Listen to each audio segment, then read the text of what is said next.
Alors un petit texte dédié à Pauline, puisque c'est un roman qui s'appelle Pauline. Alors, et oui, et oui. Alors, je lis le chapitre 1, et c'est donc l'auteur est donc d'Alexandre Dumas. Vers la fin de l'année 1834, nous étions réunis un samedi soir dans un petit salon attenant à la salle d'armes de Grisier, écoutant, le fleuret à la main et le cigare à la bouche, les savantes théories de notre professeur, interrompues de temps en temps par des anecdotes à l'appui, lorsque la porte s'ouvrit et qu'Alfred de Nerval entra. Un petit coucou à Camille, qui va peut-être retrouver son Gérard de Nerval dans cette petite appellation. Là, c'est pas Gérard, c'est Alfred, Alfred de Nerval.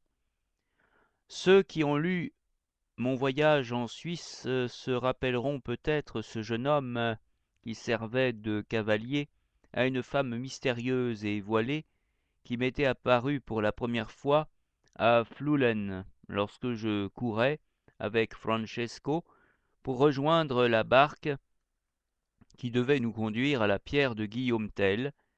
Ils n'auront point oublié alors que, loin de m'attendre, Alfred de Nerval, que j'espérais avoir pour compagnon de voyage, avait hâté le départ des bateliers, et quittant la rive au moment où j'en étais encore éloigné de 300 pas, m'avait fait de la main un signe à la fois d'adieu et d'amitié, que je traduisis par ces mots: Pardon, cher ami, j'aurais grand plaisir à te revoir, mais je ne suis pas seul et...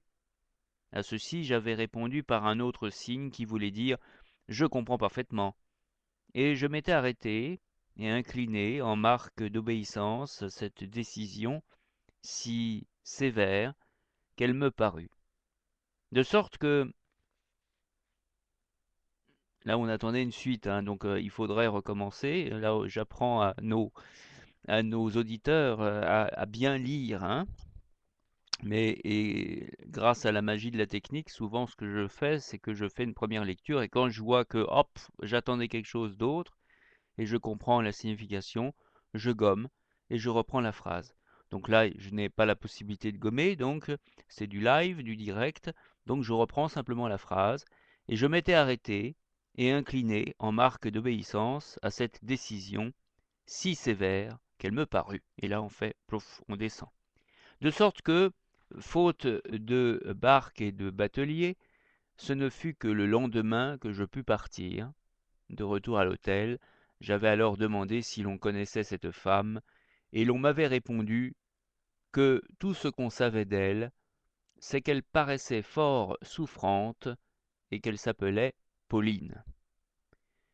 J'avais oublié complètement cette rencontre, lorsqu'en allant visiter la source d'eau chaude qui alimente les bains de Flers, je vis venir, peut-être se le rappellera-t-on encore, sous la longue galerie souterraine, Alfred de Nerval, donnant le bras à cette même femme que j'avais déjà entrevue à Flulen, et qui là m'avait manifesté son désir de rester inconnue de la manière que j'ai racontée. Cette fois encore, elle me parut désirer garder le même incognito, car son premier mouvement fut de retourner en arrière. Malheureusement, le chemin sur lequel nous marchions ne permettait de s'écarter ni à droite ni à gauche. C'était une espèce de pont composé de deux planches humides et glissantes, qui, au lieu d'être jetées en travers d'un précipice, au fond duquel grondait la Tamina sur un lit de marbre noir, longeait une des parois. Alors comme je surveille en même temps les 5 minutes réglementaires, du coup je perds ma ligne. Les ta ta ta ta. Bon, voilà, je crois que la mystérieuse compagne de mon ami qui... Donc voilà, là, je... Allez, on termine là. J'ai perdu ma ligne.